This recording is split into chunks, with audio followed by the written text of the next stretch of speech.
Hey guys, today we're playing with a Phunka swarm. So none of these guys have been orged, so it's pretty easy to get a fleet that's like this. It'll only cost you a couple of mil. So here's the as you can see, I've killed a few things. Here's the normal setup that I'm using. I'm using the mining laser 3s because mining damage is a broken damage type. Diamond sheath because they're cheap. Particle chamber because they're cheap. Super quartz charger just if any of them die, electroscoop, Ares energy, and Ares radar. So if your org ships or if you use like Zeba carts, you'd actually stand a chance with these.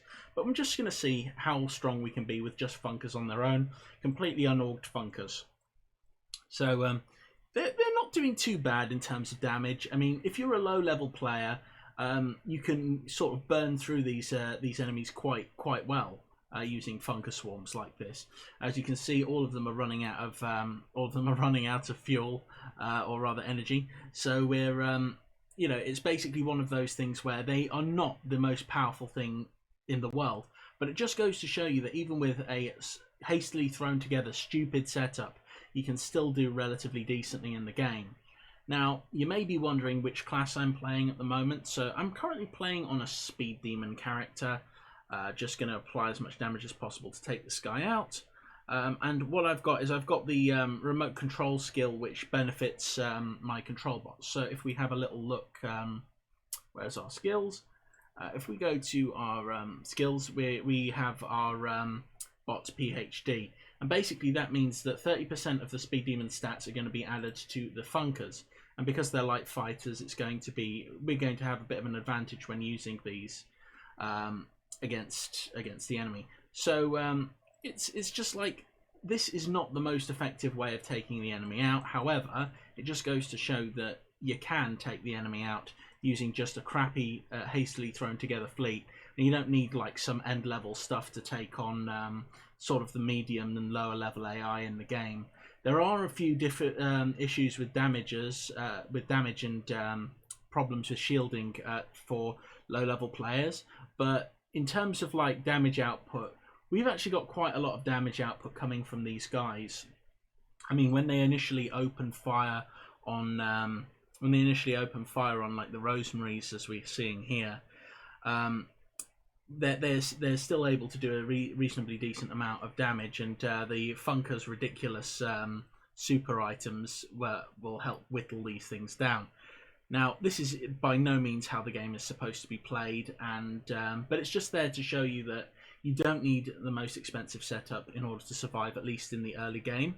Now, the thing is, having a swarm like this will require your remote control skill to be quite high. So what you'll want to do is you'll want to buy items such as the Mad Scientist brains, and you'll want to get your RC skill up in Lunacy. So it's not really a hard skill to sort of master. So yeah, it's very easy to get a Phunka swarm up and running. It just goes to show you that, I mean, a large amount of the damage that I'm actually doing is being done by my control bots. Each of them get 30% of my stats and abilities. So when we actually have a little look at, for example, where are we? I always get a little bit out of it with these things. So the Zen skills, they're getting a percentage of that. They're getting the Zens of the Speed Demon as well. So I mean, when they've actually got a large amount of energy on them, as we've got at the moment, if we go in for the kill, we're going to be able to whittle this thing down a lot faster. Phunka Swarm is really not the way to play the game. Highly recommend using, say, Volcoms instead, because they get a 30% inbuilt damage boost. You could go with Zeba carts as well if you prefer the Zeba cart, but Volcoms are pretty solid for these kind of things, and there are a huge amount of low-tech ships that you can use in this way that are still useful. Wingship 1s and Wingship 2s have got an inbuilt mag cannon device, which is quite heavy on the damage. So we're just going to have a quick dock at the base and have a little bit of a look at the different ships that we can have a look at. So yeah, basically at the low levels, let's do this by tech. You've got the Zeba cart, which is, they're good survivors. They've got the mini mass driver, which is a physical weapon, can scramble enemies. They're not great, but they're not bad. But they've got 3 augmenters. Phunka has got 15% extra shield, which is nothing because control bots get extra shields anyway. You don't need to worry about that. Volcom's really, really good. Oh, their damage is plus 20%. Projectile velocity is 15%, which means you can put projectile weapons on. That's better damage per electricity, and that basically increases their accuracy of hitting. It works really well for control bots. They've also got the finisher, which is quite a nice ability, which is available, which does a large amount of damage, which is quite effective, and they're quite fast as well. So Volcoms are really, really good. In the low tech tiers, you've got the wingship as well. Their envelopment devices can negate damage which is done to the wingship, and they also have this nice mag cannon device which does nice damage. Deep down here we've got the Helga. The ion cannon devices are worthless pretty much, and they've only got one augmented slot. They get additional range and projectile velocity. You can also pack a lot more onto them because of the hull space, so you can have multiple damage types. Phunka, I believe, has got multiple weapon slots as well. Most of them do at early level, but when you've got more weapon slots, you can have more different damage types. So the ship will automatically pick the best damaging type to kill your opponent with. I've always quite liked hot rods because they've got 5 augmenters, which gives you a huge amount that you can play around with. So you can put 5 of your class augmenters on one of these hot rods, and they could do a lot of damage. They're also very, very fast innately. They don't have high resistances, but they don't really need them. They very, very rarely get hit, as you've seen. And later on, when we start fighting things like ice picks and things like that, we're going to have a bit of a problem. But you know, it's like there are a lot better ships that you can pick than Phunkas, definitely. I think for heavy fighters, Rosbursts are quite stocky. They're quite durable.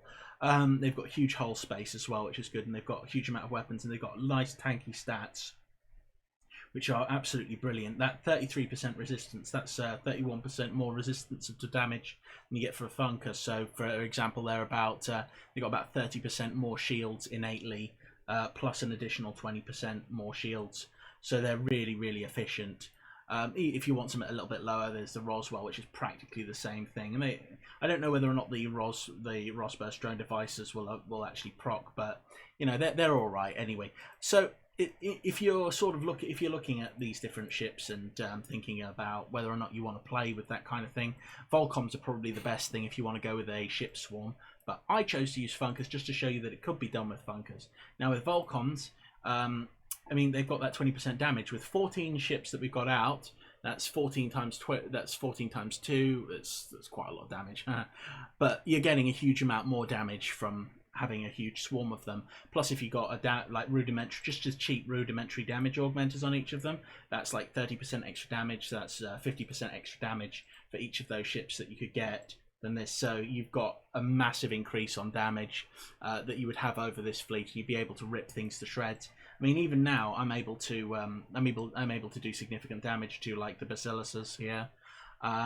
It's not great by any means necessary, but it's not about being great. It's about showing you what can be done, and showing you that it's not actually that hard to do the damage. Anyway, I hope this video has been helpful.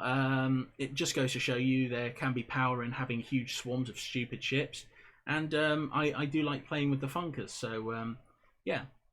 If you wanted something which would be slightly more efficient, sniper bots are really good at the moment. Shield monkey bots get beautiful combat stat bonuses. So if I was playing as a shield monkey, I would be doing massively more damage than I am now.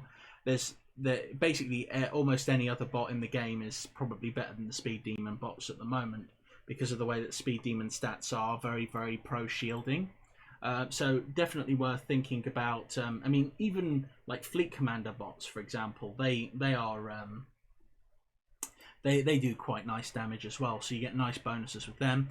But you've also got the huge damage bonuses which you get for shield monkey. Anyway, I've waffled on long enough for this video. So thanks for joining me, and catch you next time on Phunka Quest. Bye.